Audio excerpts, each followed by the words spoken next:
Yun. Anyway, Kong, punta na tayo, Nason, doon sa may pangunahing paksa na ating tatalakayin. Kasi ngayon po maghapon, ang halos lahat po ng mga mamamahayag, print, broadcast, maging ng social media, ay napatuon ng atensyon sa pangalawang Pangulo, Vice President Inday Sara. Bagamat, Nelson, di ba, hindi naman siya nakita ng mukhaan. At totoo, kahit tignan mo ngayon sa mga balita, hindi naman lumabas ang pangalawang Pangulo, no? Pero siya ang naging paksa ng mga talakayan sapagkat yung inaasahan, una, ay dapat pupunta siya dyan sa tanggapan ng National Bureau of Investigation, hindi na po ito natuloy. Kaugnay ito nung ipinail na complaint, di ba? Yes. Na tungkol dun sa umano'y pagbabanta niya sa buhay ng presidente. Na dapat ay siya magpaliwanag. Oo, yes. Ano ba ang konteksto? Ano ba ang mga nilalaman nung talagang ipinahayag niya na ang naging paksa nga dyan ay naging pagbabanta sa first couple at saka sa buhay ni Speaker Martin Romualdez. Nason. At nung isang araw nga, natalakay natin yan, ang talagang pinag-ugatan, gaya ng pinupuntot, pinabanggit ni Kong Dante, ano ba ang naging dahilan, anong nagbunsod sa pangalawang Pangulo para ibulalas niya ang mga katagang ito? Kong, tama po ba kami? Alam mo, yun kasi yung pinaka dapat na tingnan mo ng mabuti. Alam mo, pinag-uusapan kasi yung usok eh. Usok? Yung pinagmulan ng usok, dapat yun ang dapat na siya sa atin. Dapat yun ang pag-usapan. Ang palagi natin sinasabi, gaano ba ang mararamdaman ng isang tao, halimbawa, kung yung halos yung buong daigdig na ang pasan-pasan mo. Opo. O kaya yung kalaban mo halos ganun na rin kalaki. Samantalang kung titingnan mo ay ano bang nagawang kasalanan? Ang pinag-uusapan lang ay confidential funds. Hindi ba? Bakit kinakailangang usigin ang kanyang opisina samantalang yung ibang opisina na halos 400 ang nabigyan ng ganong klaseng pondo at nabigyan din ng audit observation memo ng COA, bakit siya lamang ang tanging inusig? Opo. Bakit siya lamang ang inilagay sa microscope at ito ngayon ay gumawa ng pagsisiyasat ang House of Representatives sa pamamagitan ng good government at dito siya ngayon uusisain sa kanilang palagay na ang pag-uusisa ay in aid of legislation. Samantalang wala namang malinaw na legislation ang lumalabas kung ang pag-uusapan ay yung ginagawa nilang pag-iimbestiga. Ito yung dapat na pag-usapan. Bakit po yung mahigit na 350 or so, mga 400 ang average, na pinagbigyan po ng confidential funds ay hindi po tinawag ng House of Representatives. Di ba dapat sagutin muna yun? Yun nga po, Kong, oo. Wala naman silang sinasagot eh. Kung tayo'y gumagawa talaga ng isang mabuting batas, isang batas na ito'y makakatulong sa atin, sa buhay ng ating bansa, bakit ang gagawin mo lamang experiment ay yung opisina ng Vice President kung hindi ka namumulitika? Teka lang ko yung punto na yan, kasi maganda rin yung puntong pinalutang ni Kong Ray Acop, Kong. Nung binanggit niyo po yan, di ba parang sa bandang huli, may sinabi siyang, oo nga, maaari niya, wala tayong nagawang batas, pero sa darating na pagkakataon, itong anyang na pag-uusapan, ay pwede naman anyang gamitin na maging basihan sa mga gagawing batas in the future. Hindi ganun eh. Ganun ho ba? Hindi ganun ang patakaran. Kung isasaalang-alang natin ang mga pagdesisyon ng Korte Suprema. Opo. Kinakailangan meron ng nakabalangkas na panukala na batas. Okay. Dapat meron ng contemplation ng isang legislative measure. Kasi kung hindi ganun, paano mo malalaman kung sino-sino ang ipatatawag mo? Kung hindi ganon, paano mo malalaman kung ano-anong itatanong mo? Lahat kasi ng pagtatanong mo may kinalaman doon sa pagsasagawa ng batas na pinapanukala mo. So, ang posisyon ko palaging ganon.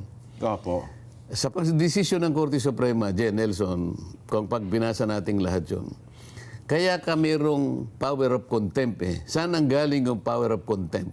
Opo. Ito ay kaugnay ng karapatan ng Kongreso na magpatawag ng taong kakasangkapanin alang-alang do sa paggawa ng batas. As Kaya nga resource in person. aid of legislation. Ipatatawag as resource person. As resource persons Opo. talaga. Oo. Ngayon, kapag ka walang nakaambang batas, kapag Opo. walang batas na nakapanukala na, eh sino tatawagin mo? Oho. O di parang ikaw pumapana sa dilim. Ah. Ngayon, kung hindi mo rin alam kung anong batas ang iniisip mo, anong tanong itatanong mo? Opo. Kasi kukumplituhin mo lang yung batas, nagpapatulong ka lang eh. Ito, pag-usapan natin yung power of contempt. Sabi ng Korte Suprema, hindi makaiiwas ang isang tao Opo. na humarap sa pagdinig in aid of legislation kung ang taong yun ay makatutulong para ikumpleto yung batas na pinapanukala ng Kongreso. Ah, hindi pala Sapagkat pwedeng yun tanggihan. ay kaugnay ng kanilang tungkulin. Ang tungkulin, gumawa ng batas eh. Oho. So merong pagkakataon na nahihirapan sapagkat iniisip niya, kapag nakumpleto ko ba ito, anong impact nito? Oho. Ganong taon tatamaan nito? Ilang siyang medyo ano ito? So magpapatawag siya ng taong makakatulong sa kanya Oho. para liwanagin ang consequence ng gagawin niya. Kaya pala kung may kapangyarihan din ng Kongreso, ayaw mo, tumatanggi ka, pwede ka palang pilitin na dumalo. Pwede kang Ayun pilitin, pala pero yun. yung limitasyon, Oo, kasi oo. ikaw lamang ang merong impormasyon na pwede mong ibahagi para makumpleto namin yung batas na yun. Opo. Hindi ka makaiiwas doon. Pag hindi mo binigay yung impormasyon na yun, Opo. pwede kitang ipakulong. Iyon pala yun. O ano yung ginagawa natin? Anong batas na ginagawa natin na pinipilit nating kumpletuhin? Oho. Wala. At ang malungkot na Ang ginagawa nila, sila yung nag-audit. Oho. Isip-isipin mo naman. Ano po kanya? Nakikita niyo po yung kulay ng ballpen. Ano po bang ginamit na? Kuwan po yan felt tip. Ano? Napaka-technical pala yan. Iba. Fountain pen po eh. Oho. Tapos kulay asulan niya ito eh. Ano ba yung contemplated legislation?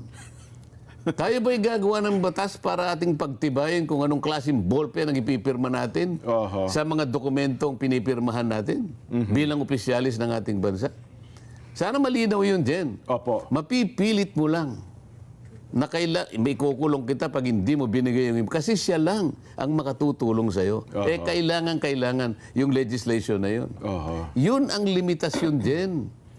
Opo. Hindi yung basta ka na lang nagpatawag ka doon eh. Ang saya-saya pa nilang magpakulong eh. Kapag ka ganun ang motivation dyan, pagka ganun ang layunin, hindi ka magiging masayang magpakulong dyan eh. Opo. Kasi ang layunin mo, makagawa ka ng batas, hindi yung magpakulong ka ng kapwa mo. Yun na nga. O nakita mo naman sa social media yung isa eh. Nung naipakulong niya, sasayaw-sayaw pa siya eh. Opo. At nag-fist bump pa doon sa... O doon lang makikita mo. Mga chairman. Yun ba yung layunin mo? Oo. Yung makapagpakulong ka? Akala ko ba gumagawa tayo ng batas? O yun ang una. Oho. Pagkatapos, ini-explain nung abogada, sabi, kailangan linawin natin, ito yung pinanggalingan pinagmulan eh. ng lahat. Opo, Ito yung pinanggalingan na lahat. Abogada yon. Sinasabi niya, hindi ko naman po sinasabi sa Commission on Audit na wag po kayong bigyan. Sinasabi lang po namin, Sir, pwede po bang tingnan nyo muna kasi hindi pa naman po final ang ginagawa ninyo eh. Oho. Paano po ang mangyayari nito? Sabi niya ganun. Kayo po yung nag-audit. Pagkatapos po, ang papeles ibibigay po niyo sa kanila. Sino po talagang mag-audit? Kayo po o sila? Merong prejudicial question sinasabi ko, Jen. Opo. Ngayon, kagaya ng naipahayag ko kanina, doon sa college ng journalism, Jen. Tama yung ginawa niya. Nagtatanong siya sapagkat yung audit observation memo, wala pang finality. Opo. Tungkulin nila yun. O kaya po lang ako nagtatanong, hanggang saan po ba ang bahagi nilang magtanong? Oho. Ang ginawa nila, you are, sabi niya, interfering the processes of this committee. Oho. Sinasagkaan mo. Parang pinipigilan mo ang trabaho namin. Hindi mo... Hindi nila kailanman nakita na silang unang nakialam din. Oho. Silang unang nag-interfere sa process ng Commission on Audit. Oho. O, sabi ko, kailangan pag-usapan natin ito. ayaw nila ngayong pag-usapan din. Opo. Ina-avoid nila yung issue, direkta na makipagdebate sila sa akin para malaman natin. Aha. Ang pinasasagot nila ay hindi naman abogado. Oho. So sabi ko sa mga bata kanina, Opo. paano mo i-navigate ang integrity ngayon? Oho. Saan mo kukunin ang katwiran dito? Eh, hindi nila ipapublish sa mga dyaryo. Saan kayo mag-uumpisang kukuha ng source? So, mapipilitan kayo kung sa ibang sources, let's say social media halimbawa. Baliligaw na po. Tapos sinasabi ninyo, walang regulasyon ang Trimedia, ang press. Walang regulasyon. Meron silang code of ethics. Sinusunod ba yung code of ethics? Kung meron silang code of ethics, bakit hindi yung totoong nangyari ang isulat nila? Oho. Para sa kaalaman ng publiko. Nasaan na yung ethics nila? O yan po ang kailangan pong inabigate ninyong mabuti. Kasi alam niyo naman ko, ang media, makapangyarihan din. Fourth state tayo, Nelson, no? Kaya lumilitaw na napaka-importante ng media. platapormang ito. Hindi ba? Kung saga ng mamamayan. Fourth estate kayo eh. Opo, sa ikaliliwanag ng maraming issue sana ko. Alam mo ba kung bakit kayo tinawag na fourth estate? Ano bang nakasaysayan yan ko? Bakit naging fourth estate nga ang media? O ikaw na ang magpaliwanag Si mo. Nelson, professor ito si Nelson. Dati kasi tatlo yung estate dyan. Tatlo. Nadagdagan ng isa.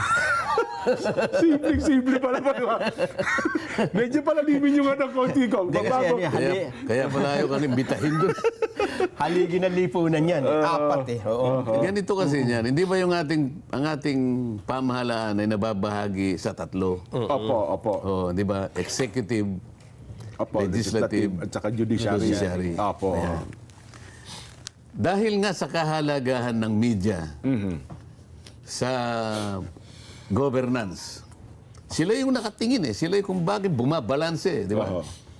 Parang inihanay ang media sa tatlong bahagi ng pamahalaan. Kaya tinawag ikayong pang-apat. Yes. Kaya tinawag kayong fourth estate. Sa mga tweet, napaka-importante ng role na gagalawan ng media. Totoo naman eh.